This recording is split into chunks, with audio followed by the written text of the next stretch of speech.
Alrighty, good afternoon, YouTube. This is Hot James here back with another movie review. It's another comedy.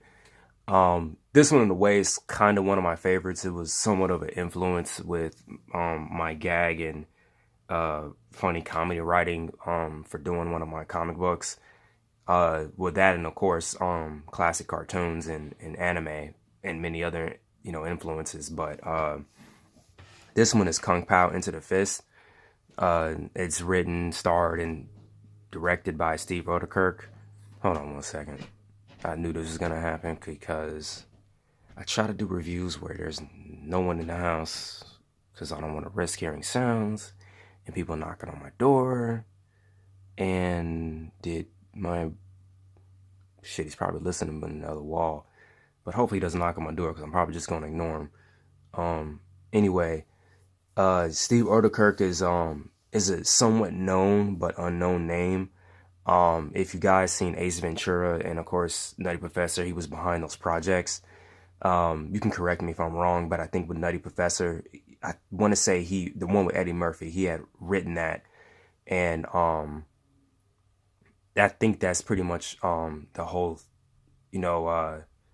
collaboration.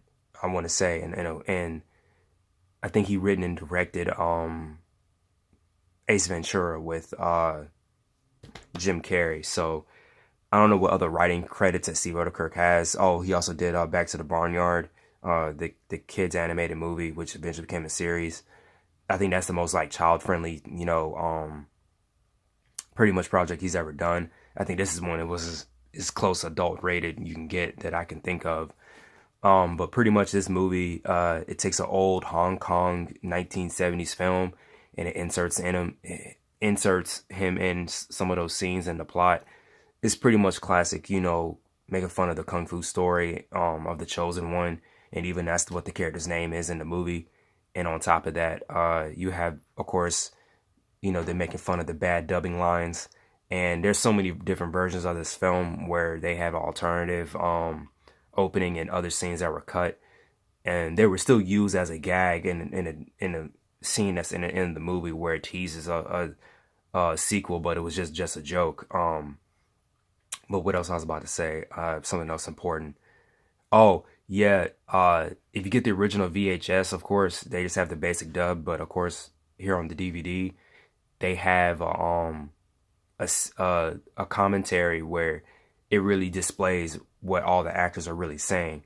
So I think that was a part of the whole joke, So like some of the scenes that Steve Oedekerk is in, of course, he's saying something completely different from what he dubbed his voice to say in the movie. And of course, some of the scenes with the original, movie actors in the 1975 Hong Kong action footage, they're speaking in Mandarin or Cantonese. And of course, in that scene you just saw, that was part of the joke, how they insert somebody in there different. I know Black Dynamite had did the same joke at one point where it was one guy that had got slapped in one of the scenes, and then in the next cut is somebody completely different. So it was really the joke, of course, on a black exploitation film. Yeah, but that movie's hilarious too.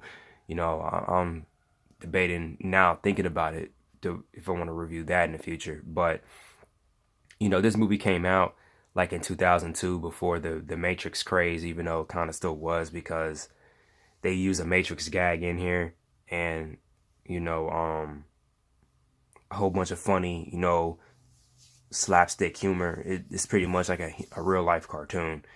So it was good mixing it between the blend of the old and new footage. I really remember watching this in school. I can do some of the voices. I'm not gonna do it right now, but it's a pretty funny movie. Again, watch it. Hitting a blunt or getting drunk. High or sober. It's a hilarious fucking movie, especially when he's fighting this cow. I think that was one of the best parts of the whole movie. But like I said, with the first comic book I officially completed.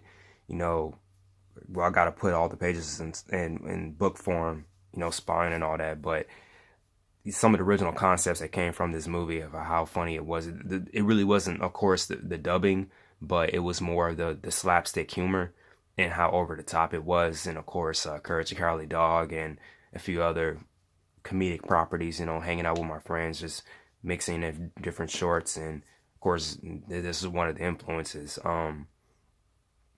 Pretty much is all I have to say about this one.